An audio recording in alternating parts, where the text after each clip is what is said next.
आप जो रोज इन यूट्यूबर्स को देखते हो, इनका फ्यूचर प्लान सुनकर आप सच में हैरान होने वाले हो कि स्कूल्स में बोर्ड्स अब ब्लैक से ग्रीन हो गए हैं। कैसे आईफोन अब हमारे डेथ के बाद भी हमारे साथ रहेगा, वो कैसे? और ये फोटो में जो आप लोग देख रहे हो, ये इनकी दुनिया में आखिरी फोटो है। नहीं समझे ना? वीडियो को आगे देखते रहना, बताता हूँ। और वीडियो को लाइक करके चैनल को सब्सक्राइब करना मत भूलना। नंबर 15, टेलर स्विफ्ट के एक फैन ने यूज्ड कॉन्टैक्ट लेंसेज बेचने की कोशिश की जो कॉन्सर्ट में उन्होंने पहने थे फॉर $13,000 यानी ऑलमोस्ट 11 लाख रुपए। एक सुपर फैन ने क्लेम किया कि टेलर स्विफ्ट में ये एक टूर में उन्होंने पहने थे, जिसमें टेलर डायरेक्टली देख चुकी है। लिस्टिंग में डिटेल डिस्क्रिप्शन थी कि लेंसेज ने एग्जैक्टली कौन से सॉन्ग्स के टाइम क्या देखा। ईबे पे ये ऑलमोस्ट 11 लाख रुपए की आस्किंग प्राइस के साथ लिस्ट किए गए। नंबर 14, एस्ट्रोनॉट्स ने अपना last full day on earth beach पे बिताया बिफोर उनके 6 मंथ के स्पेस मिशन से पहले। 2021 में क्रू 2 मिशन के एस्ट्रोनॉट्स ने डेलिबरेटली अपना फाइनल डे पीसफुली स्पेंड किया। सोचो 6 मंथ्स के लिए स्पेस स्टेशन पे जाना,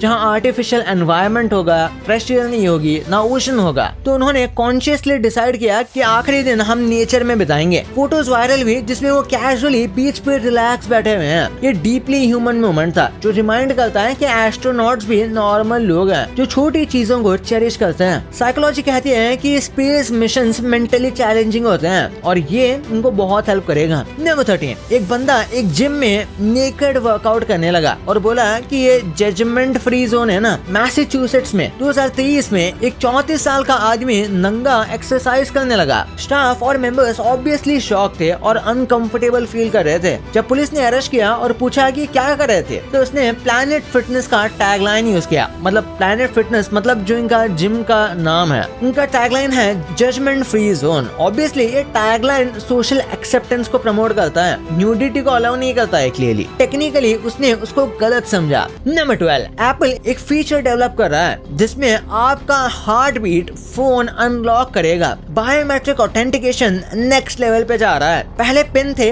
फिर फिंगरप्रिंट आए, फिर फेस रिकॉग्निशन इम्प्लीमेंट हुआ। अब एप्पल रिसर्च कर रहा है कंटिन्यूअस ऑथेंटिकेशन जो हार्ट बीट पैटर्न यूज करेगा। हर आदमी का यूनिक कार्डियक रिदम होता है जिसको रेप्लिकेट करना प्रैक्टिकली इम्पॉसिबल है। ये टेक्नोलॉजी आपका फोन कॉन्स्टेंटली वेरीफाई करेगा कि आप ही यूजर हो। सिक्योरिटी पर्सपेक्टिव से ये रेवोल्यूशनरी है क्योंकि फिंगरप्रिंट्स और फेसेस टेक्निकली अनलॉक किए जा सकते हैं, पर हार्ट बीट पैटर्न कॉपी करना बहुत डिफिकल्ट है। एप्पल अश्योर कर सकता है कि ऑन डिवाइसेस प्रोसेसिंग होगी। ये फीचर प्रोबेबली नेक्स्ट 2-3 साल में लॉन्च होगा कंज्यूमर डिवाइसेस में। नंबर 11, पुलिस अभी तक इस आदमी को ढूंढ रही है जिसने ब्रिज के नीचे रियलिस्टिक टनल पेंट कर दी। ये classic cartoon prank real life में सक्सेसफुली एग्जीक्यूट हो गया था। किसी आर्टिस्ट ने ब्रिज वॉल पे 3D टनल पेंट किया जो बिल्कुल रियल लगता था, स्पेशली नाइट में। कई ड्राइवर्स कंफ्यूज हो गए और एक्सीडेंट्स ऑलमोस्ट हो गए थे। ये प्रैंक डेंजरस था पब्लिक सेफ्टी के लिए। पुलिस ने प्रॉपर इन्वेस्टिगेशन शुरू की पर कल्प्रिट का कोई ट्रेस नहीं मिला। सीसीटीवी फुटेज भी हेल्पफुल नहीं थी क्योंकि आर्टिस्ट ने केयरफुली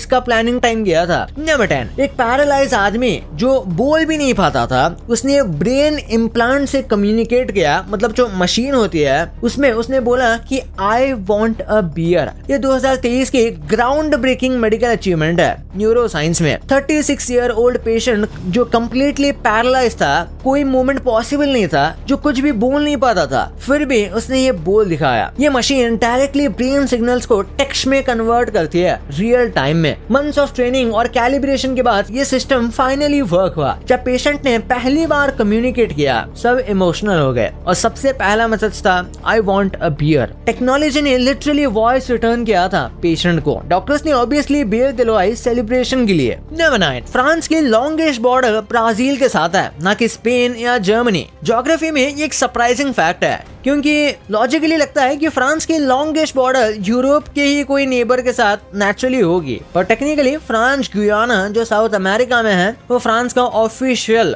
ओवरसीज डिपार्टमेंट है और फ्रेंच गुयाना ब्राजील के साथ 730 किलोमीटर बॉर्डर शेयर करता है, whereas फ्रांस स्पेन बॉर्डर सिर्फ 623 किलोमीटर। तो टेक्निकली फ्रांस का लॉन्गेस्ट इंटरनेशनल बॉर्डर ब्राजील के साथ है। नंबर 8, 1627 में लास्ट वाइल्ड काउ मर गई थी परमानेंटली। ऑरॉक्स नाम की ये स्पीसीज यूरोपियन वाइल्ड कैटल थी जो प्री हिस्टोरिक टाइम से एग्जिस्ट करती थी। ये जो आप डोमेस्टिक काउस देखते हो इनकी ये डायरेक्ट एंसेस्टर है, पर फिजिकली ये बहुत लार्जर और एग्रेसिव थी। केव पेंटिंग्स में भी ऑरॉक्स डिपिक्टेड हैं, पर ह्यूमन हंटिंग और हैबिटेट लॉस की वजह से ग्रेजुअली ये एक्सटिंक्ट होती चली गई। 1627 में पोलैंड में लास्ट फीमेल ऑरॉक्स ऑफिशियली मर गई। साइंटिस्ट अब ट्राई कर रहे हैं कि बैड ब्रीडिंग के थ्रू कोई ऐसे जानवर क्रिएट हो सकते हैं या नहीं। ये एक्सटिंक्शन क्लासिक एग्जांपल है कि ह्यूमन एक्टिविटी ने कितने स्पीसीज को परमानेंटली खत्म किया है। नंबर 7, सैटर्न के नॉर्थ पोल पे एक जायंट हेक्सागन है जो अर्थ से भी ज्यादा बड़ा है। स्पेस में जियोमेट्रिक पैटर्न्स नेचुरली फॉर्म होते हैं। ये माइंड ब्लोइंग है। नासा के कैसीनी स्पेसक्राफ्ट ने डिस्कवर किया कि सैटर्न के नॉर्थ पोल पे एक मैसिव हेक्सागोनल स्टॉर्म पैटर्न है। ये स्ट्रक्चर इतना प्रिसाइज है कि आर्टिफिशियली मेड लगता है, पर ये कंप्लीटली नेचुरल है। Each side of hexagon approximately 9000 miles है, मतलब एंटायर अर्थ इसके अंदर फिट हो सकती है।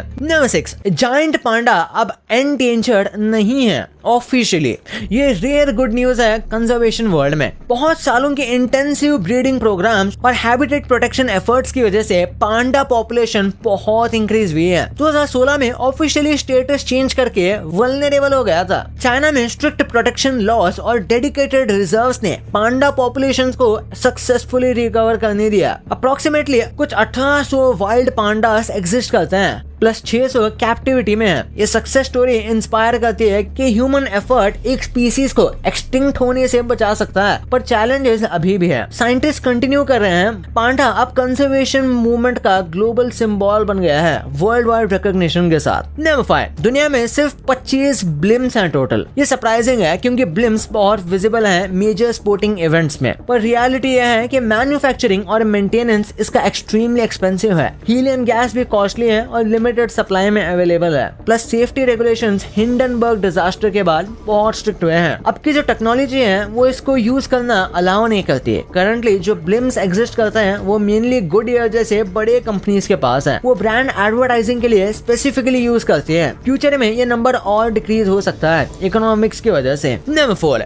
ह्यूमंस बायोलॉजिकली वायर्ड हैं फेमिलियर थिंग्स के साथ अटैच होने के लिए। साइकोलॉजी में इसको फेमिलियरिटी प्रिंसिपल या एक्सपोजर इफेक्ट कहते हैं। बेसिकली हमारा ब्रेन रिपीटेडली एक्सपोज होने से कंफर्ट फील करता है, चाहे वो पॉजिटिव हो या नेगेटिव। एक्सप्लेन करता है कि लोग टॉक्सिक रिलेशनशिप्स में क्यों रहते हैं या अनहेल्दी हैबिट्स क्यों नहीं छोड़ पाते। ये रेवोल्यूशनरी पर्सपेक्टिव से सेंस बनाता है क्योंकि एंसेस्टर्स के लिए अननोन डेंजर्स था सर्वाइवल के लिए, पर मॉडर्न लाइफ में ये साइकोलॉजिकल टेंडेंसी प्रॉब्लमैटिक हो सकती है। थेरेपी और कॉन्शियस एफर्ट से ये पैटर्न ब्रेक किया जा सकता है। नंबर 2, क्या आपको बताया कि स्कूल्स में ये ब्लैक बोर्ड्स को हटाकर ग्रीन आखिर क्यों लगाया जा रहा है? ब्लैक बोर्ड आमतौर पर नेचुरल स्लेट या रफ पेंट से बनाया जाता है। इसकी सरफेस आने वाली लाइट को लगभग पूरी तरह अब्सॉर्ब कर लेती है, जिस वजह से व्हाइट चौक से लिखे गए वर्ड्स क्लियरली दिखाई देते हैं। लेकिन क्योंकि ब्लैक बोर्ड ज्यादा लाइट अब्सॉर्ब करता है, इसलिए जब हम लंबे समय तक इसे देखते रहते हैं तो आंखों में थकान, स्ट्रेस और विजुअल फटीग जैसे प्रॉब्लम्स हो सकते हैं। इसी प्रॉब्लम को ध्यान में रखते हुए कुछ रिसर्च और एक्सपर्ट्स ने ग्रीन बोर्ड इंट्रोड्यूस किया। ग्रीन बोर्ड स्टील या फाइबर बेस पर पोर्सिलेन इनेमल कोटिंग से बनाया जाता है। इसकी सरफेस लाइट को ना पूरी तरह अब्सॉर्ब करती है और ना ही रिफ्लेक्ट, जिस वजह से आंखों पर प्रेशर कम पड़ता है। इस बोर्ड को लंबे समय तक देखने पर आंखों में थकान या स्ट्रेस नहीं होता। ग्रीन बोर्ड पर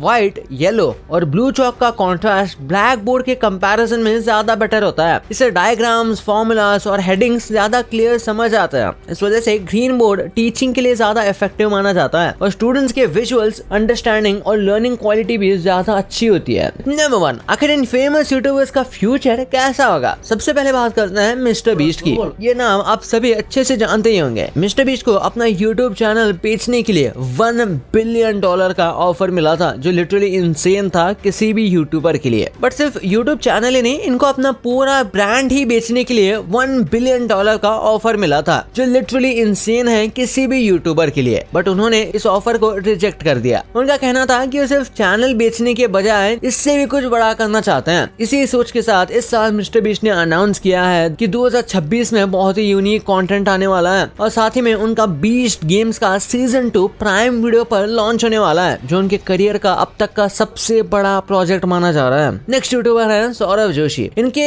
इंडिया के नंबर 1 ब्लॉगर, जिनके आज 38 मिलियन से भी ज्यादा सब्सक्राइबर है। कुछ टाइम पहले उन्होंने कहा था कि शादी के बाद वो व्लॉगिंग छोड़ देंगे, लेकिन अब जब उनकी शादी हो चुकी है तब भी उन्होंने व्लॉगिंग क्विट नहीं की। इसका एग्जैक्ट रीजन तो उन्होंने कभी क्लियर नहीं बताया, लेकिन अपने रीसेंट ब्लॉग में सौरभ ने कहा था कि अगर वो आज भी व्लॉगिंग छोड़ दें तो वो अपनी जिंदगी आराम से और अच्छे से जी सकते हैं, लेकिन वो आज भी काम इसलिए कर रहे हैं ताकि अपने भाइयों का करियर बनाकर उन्हें सेट कर सकें। और फ्यूचर प्लान्स की बात करें तो इस साल सौरभ एक लग्जरी कार लेने वाला है और साथ ही अपने टॉय बिजनेस पर ज्यादा फोकस करने का इनका प्लान है। पर है भुवन बाम। भुवन बाम यूट्यूब का वो नाम है जो अब फिल्म इंडस्ट्री में भी काफी चमक रहा है। उनका फ्यूचर प्लान सीधा बॉलीवुड में एंट्री का है। भुवन ने कंफर्म किया कि वो धर्मा प्रोडक्शंस के साथ एक मूवी कर रहे हैं जिसका नाम है कुकू की कुंडली, जिसमें वो लीड रोल में नजर आएंगे। इसके अलावा ताजा खबर के बाद उनकी तीसरी वेब सीरीज आ रही है जिसका नाम है द रेवोल्यूशनरीज, जो इसी साल प्राइम वीडियो पर रिलीज होने वाली है। फिर प्रशांत किरद, जो इंडिया के बिगेस्ट एडुटेक यूट्यूबर चैनल्स में से एक हैं, उनके चैनल को खरीदने के लिए एक एडुटेक कंपनी ने 15 करोड़ रुपए का ऑफर दिया था, लेकिन उन्होंने इसे रिजेक्ट कर दिया। बल्कि यूट्यूब पर एजुकेशन देने के साथ साथ उन्होंने कुछ यूट्यूबर्स के साथ मिलकर नेक्स्ट टॉपर नाम की कंपनी भी शुरू की, जिसका टर्नओवर आज करोड़ में पहुंच चुका है। और फ्यूचर प्लान्स की बात करें तो प्रशांत इस बिजनेस को एक्सपैंड करना चाहते हैं और साथ ही अपनी ऑनलाइन लर्निंग क्लासेस खोलने का भी उनका एक प्लान है। और लास्टली है एल्विश यादव, एक और यूट्यूब स्टार जो आज टेलीविजन इंडस्ट्री में भी चमक रहे हैं। इस साल उनकी भी वेब सीरीज औकात से बाहर रिलीज हुई थी और इसी तरह इस साल एक और नई वेब सीरीज आने वाली है।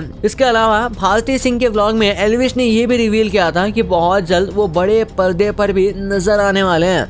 भाई ये तो ठीक था, ये तो आपको पता चल गया, पर क्या आपको इन फेमस यूट्यूबर्स की काली सच्चाई पता है और कैसे जियो 2016 से पहले भी हमारे साथ हमेशा से था, लेकिन ऐसे कैसे? इस वीडियो में A to Z सब पता चल जाएगा, तो इसे जाके अभी देखो यहाँ क्लिक करके। और अभी तक चैनल को सब्सक्राइब नहीं किया तो सब्सक्राइब करके बेल आइकन जरूर दबा देना। तो मिलते हैं अगले वीडियो में, तब तक के लिए बाय।